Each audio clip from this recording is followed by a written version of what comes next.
Our next case is, where is Natalie Jones? The 27-year-old woman from Georgia has not been seen since July 5th. She's a mother of two, and her family is, of course, worried. On July 4th, Natalie drove to Jackson Gap, Alabama, which is about an hour or so away from her home in Georgia. She was going to celebrate with friends for the long holiday weekend. Natalie left the party at 10:30 at night, and a few hours later, at 12:52 a.m., a text is sent from Natalie's phone to a friend who was still at the party, and the text said, "I made it. Thanks." That's the last anyone heard from Natalie. Now, my question, of course, is, using today's technology, just because the text came from her phone does not mean that Natalie sent that text. Was. Right. And here we go back to a theme here about the minute someone goes missing, how quickly do the authorities take things seriously to make sure that they don't lose valuable time? Again, such a parallel to your case, that the cops didn't take your disappearance seriously in the first 24 hours. Again, valuable, precious time lost. So the police say that that was the last text from Natalie's phone. Although there were a ton of incoming texts and calls, obviously her friends and family are looking for her. The same night that she vanished, police say that she was communicating with someone on social media and also using some apps. They have not released any information about that. You know, this is what's so different about these cases, Jack, than yours. Technology is playing such a huge role in trying to figure out where someone was. And you didn't have any of that. I mean, everything had to be done in old-fashioned detective work to figure out what happened to Jack. Where did he go? Listening to the sounds of things like toll booths to figure out distance and time. Right. So here's an interesting clue.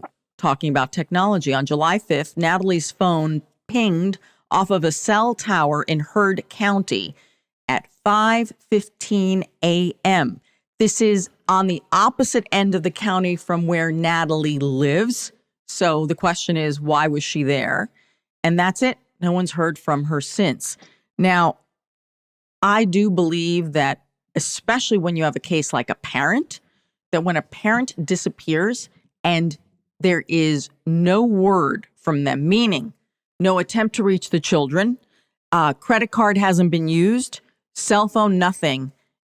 For me, it almost always seems like I can't help but worry that the worst has happened, that Natalie may not be alive. I fully agree. There's no question this was foul play. You know, when she left was the party in a private home or a restaurant, or we don't know? I believe it was a home. You know, maybe she stopped for gas, maybe she stopped at a light. But there's no question that this foul play. I find this interesting. So, Jack, I find this interesting because when you disappeared and you were being held, you were alive, and of course you couldn't reach anyone. And I'm wondering, like, how do you balance your own knowledge of knowing it's possible that Natalie could be alive, though it seems unlikely? Do you know what I mean? Exactly. I would say it's very unlikely. With two little children at home, and she's a single mother, from what I gather. So she ran into something very serious. Very serious, absolutely. And here's the other thing. Because she drives such a bright pink car, I mean, this is a Chevrolet Cavalier that is hot pink, almost like Pepto-Bismol pink. It is hard for me to believe that no one remembers seeing that car. You may not remember Natalie, but you're going to remember this car. And the police have not been able to find the car. Exactly. All right. So something happened to that car. This is not an easy thing to hide, given what it looks like. So Natalie's family has stepped in. This is what they've done.